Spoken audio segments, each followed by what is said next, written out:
Welcome to diet by choice. I am Simran और मैं एक सर्टिफाइड न्यूट्रिशनिस्ट हूँ।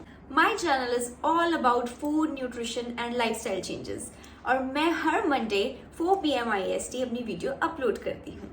हमारी आज की वीडियो उन लोगों के लिए डेडिकेटेड है जिनको लो बीपी की प्रॉब्लम जनरली रहती है। तो देखते हैं उसे हम कैसे नेचुरली ओवरकम कर सकते हैं।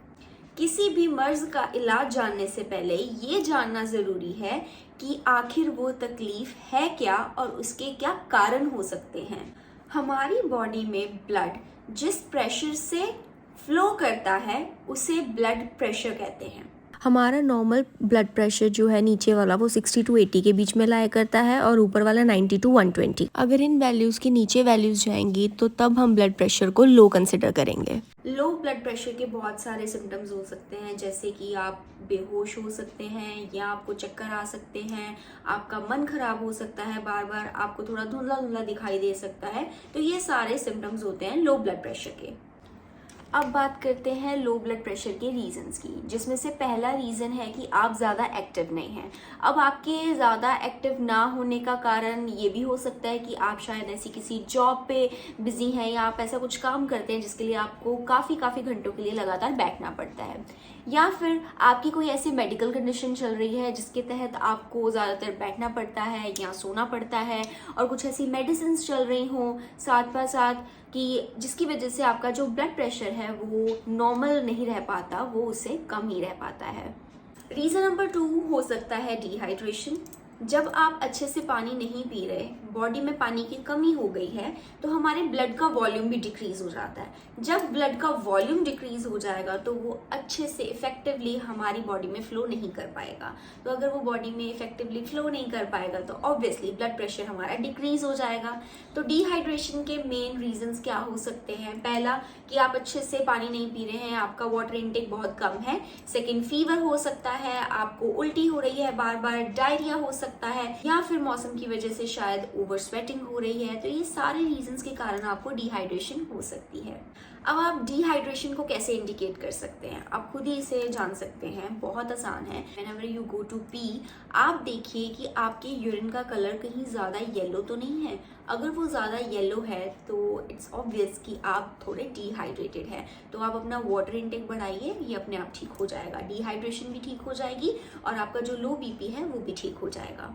रीज़न नंबर 3, ये विमेन में हो सकता है, गर्ल्स में हो सकता है, when they are on their periods. तो मान लीजिए आपकी बॉडी में ऑलरेडी रेड ब्लड सेल्स की कमी है, मतलब आप में थोड़ा खून कम है, और जब ड्यूरिंग पीरियड्स आपकी बॉडी में से ब्लड लॉस और हो गया, राइट? तो जो रेड ब्लड सेल्स हैं वो और थोड़े कम हो जाएंगे। तो उस केस में कभी कभार उनको शायद थोड़ा लाइट हेडेड फील हो, उन्हें लगे कि बीपी शायद कम है। तो कुछ नहीं, वो थोड़ा सा नमक चीनी का घोल लें और पी लें, वो उसे इस तरीके से क्योर कर सकते हैं। रीज़न नंबर 4 हो सकता है कि आपकी बॉडी में कॉर्टिसोल लेवल्स कम हैं। तो उसे आप कैसे क्योर कर सकते हैं? इसकी सबसे पहले इंडिकेशन क्या होगी कि आपको लो फील होगा, राइट? जो बीपी की इंडिकेशंस होती हैं, एनर्जी लेवल्स डाउन है, तो आप क्या कीजिए, सुबह उठकर मुलट्ठी और तुलसी की चाय पीजिए। तो उससे आपके एक तो एनर्जी बूस्ट हो जाएगी और आपका जो बीपी है उसकी दिक्कत खत्म हो जाएगी, अगर कॉर्टिसोल लेवल्स डाउन होने की वजह से बीपी की दिक्कत है।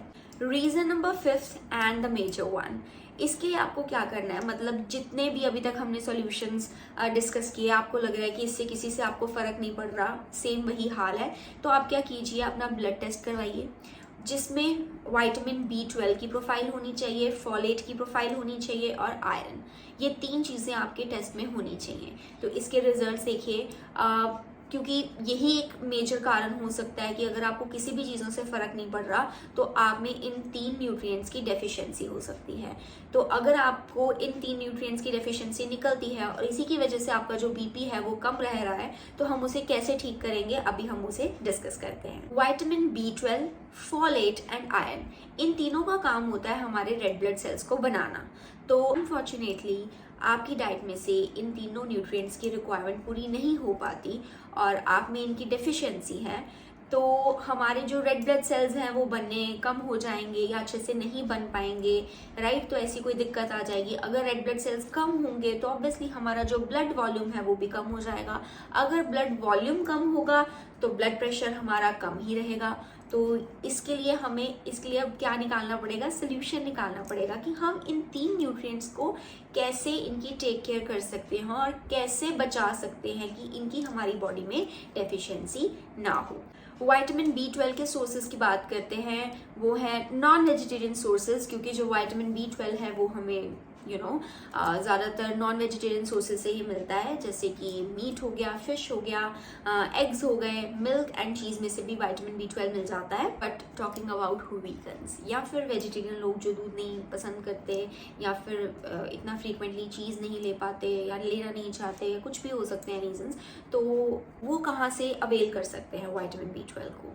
जो लोग नॉनवेज नहीं खाते उनमें अक्सर विटामिन B12 की कमी होती है। ऐसा कॉमनली आपने सुना होगा, बहुत डॉक्टर्स, बहुत लोग ऐसा कहते हैं। पर अगर इसमें सच्चाई होती तो जो लोग जनरेशन्स टू जनरेशन्स वीगन्स हैं या फिर वेजिटेरियन हैं, तो वो कैसे सरवाइव कर रहे हैं? क्या उनमें खून नहीं होता? आधे वैम्पायर्स? तो ऐसा कुछ नहीं है, राइट? इनफैक्ट रिसर्चेस से तो ये भी पता लगा है जो लोग नॉनवेज खाते हैं उनमें भी विटामिन B12 की कमी होती है। So let's bust all the वहम्स एंड परम्स विद मी। तो चलिए देखते हैं कि विटामिन B12 हमें कहाँ कहाँ से और मिल सकता है। नॉन वेजिटेरियन सोर्सेज तो इसके हैं ही, पर ये बहुत सारे वेजिटेरियन सोर्सेज में भी होता है, जिसको अभी बहुत ज़्यादा डिस्कवर नहीं किया गया, but still there are quite a few vegetarian sources for vitamin B12। जितने भी लेग्यूम्स हैं इसमें विटामिन B12 के साथ साथ इसकी फैमिली के बाकी विटामिन B भी मिल जाते हैं, जिन्हें हम B कॉम्प्लेक्स विटामिन्स भी कहते हैं। बट इनको खाने की एक कंडीशन है। वो कंडीशन ये है कि जब भी आप इन लेग्यूम्स का सेवन करें, आप इन्हें स्प्राउटेड फॉर्म में ही खाएं, तभी इनका विटामिन B एक्टिवेट फॉर्म में आएगा और आपकी बॉडी में एब्जॉर्ब हो पाएगा। तो आप मूंग के, पीस के स्प्राउट्स को क्या कर सकते हैं, खा सकते हैं ब्रेकफास्ट में, लंच में या फिर स्नैक के फॉर्म में भी। और बीटरूट में भी विटामिन B12 होता है। हमारा स्मॉल इंटेस्टाइन भी विटामिन B12 को प्रोड्यूस कर सकता है, बट हमारी गट जो है वो कभी कभार इतनी क्लीन नहीं होती कि वो इसकी प्रोडक्शन को सपोर्ट कर पाए, जिसकी वजह से वो इसे अच्छे से प्रोड्यूस नहीं कर पाता और उसकी डेफिशिएंसी हमारी बॉडी में हो जाती है। अगली ऑप्शन है व्हीट ग्रास का जूस। इसमें भी बहुत विटामिन B12 होता है। तो आप व्हीट ग्रास का जो जूस है वो आप वीकली बेसिस पर, मतलब वीक में एक बार आप उसे भी ले सकते हैं, या मंथ में कभी कभार, या 15 दिन में एक बार आप उसे भी ले सकते हैं। जो कुट्टू का आटा है, जब उसकी फर्मेंटेशन होती है तो उस दौरान उसमें भी विटामिन जो B12 है उसकी प्रोडक्शन हो जाती है। तो आप फर्मेंटेड कुट्टू के आटे से भी, कुट्टू के आटे की रोटी से भी विटामिन B12 अवेल कर सकते हैं। हमारी जो अगली ऑप्शन है वो है पर्पल नॉरी। ये जो पर्पल नॉरी है वो एक सीवीड है जिसे अक्सर सुशी रैप करने के लिए यूज किया जाता है। It is the richest source of vitamin B12। सो आप पर्पल नॉरी को in the form of sushi या फिर अपने घर पर कोई वेजिटेबल रैप की फॉर्म में भी उसे खा सकते हैं और विटामिन B12 की डेफिशिएंसी को पूरा कर सकते हैं। हमारी लिस्ट में जो अगला न्यूट्रिएंट है वो है फॉलिक एसिड, जिसे हम फोलेट भी कहते हैं। फॉलिक एसिड के रिचेस्ट सोर्सेज हैं liver, eggs, green leafy vegetables and wheat germ. पर ये आपको बहुत सारे लेग्यूम्स में भी मिल सकता है। तो आप उन लेग्यूम्स की चाट बनाकर, चिला बनाकर या फिर पोहा की फॉर्म में, किसी भी फॉर्म में उनको ले सकते हैं, वहाँ से आपको फॉलिक एसिड मिल जाएगा। ये बहुत सारे नट्स में भी होता है, जैसे कि वॉलनट्स। आपको सीड्स में से भी मिल सकता है, जैसे कि फ्लैक्स सीड्स, एंड ये फ्रूट्स में से भी मिल सकता है, जैसे कि पपेया, मौसमी एंड लेमन्स। तो इन सभी चीज़ों से आपको फॉलिक एसिड मिल सकता है और आपकी रिक्वायरमेंट पूरी भी हो सकती है। हमारा तीसरा मेजर न्यूट्रिएंट है आयरन। तो आयरन की डेफिशिएंसी को पूरा करने के लिए सबसे पहला जो पॉइंट है कि आप अपने कुकवेयर में कास्ट आयरन को इंट्रोड्यूस करें और कोशिश करें ज़्यादातर कुकिंग आप कास्ट आयरन में करें। अगर आप ज़्यादा कुक नहीं कर सकते तो ये तो कोशिश कर ही सकते हैं कि आप एटलीस्ट खाना जो है आप कास्ट आयरन में ही गर्म करें। तो एक पॉइंट तो ये हो गया। नाउ सेकंड थिंग इज, आप सुबह उठकर लूक वार्म वाटर में हनी एंड लेमन को स्क्वीज करके पीजिए। जो हनी है वो रिचेस्ट सोर्स है आयरन का, कॉपर एंड मैंगनीज, और जो हम लेमन को यूज करते हैं इसमें वो आयरन की एब्जॉर्प्शन को बढ़ा देता है, इसलिए आप हनी को लेमन के साथ पेयर करके ही लें। पॉइंट नंबर 3, आप spinach, beet roots, sesame seeds, इनमें भी भरपूर आयरन होता है, आप इनका इस्तेमाल भी कर सकते हैं। बट कुछ फूड्स ऐसे भी होते हैं जो आयरन की एब्जॉर्प्शन को ब्लॉक कर सकते हैं, तो आपको खास ध्यान रखना है जब भी आप आयरन सोर्सेज ले रहे हैं अपनी डाइट में, आपने उस टाइम पर मेंशन किए गए फूड्स को अवॉइड करना है, ताकि जिन सोर्सेज से आयरन आ रहा है वो कहीं ब्लॉक ना हो जाए।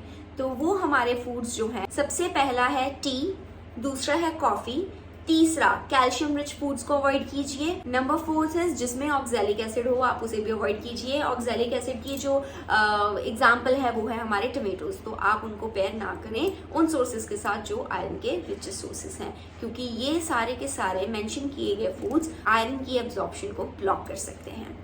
So this was all about today's video. I hope कि आपको वीडियो अच्छी लगी हो। मेरी वीडियो को लाइक करके शेयर करना ना भूलें, और अगर आप चाहते हैं कि मेरी हर वीडियो आपको नोटिफाई हो तो मेरे चैनल को सब्सक्राइब करके बेल आइकॉन को टैप करना ना भूलें। मिलते हैं हमारी अगली वीडियो में।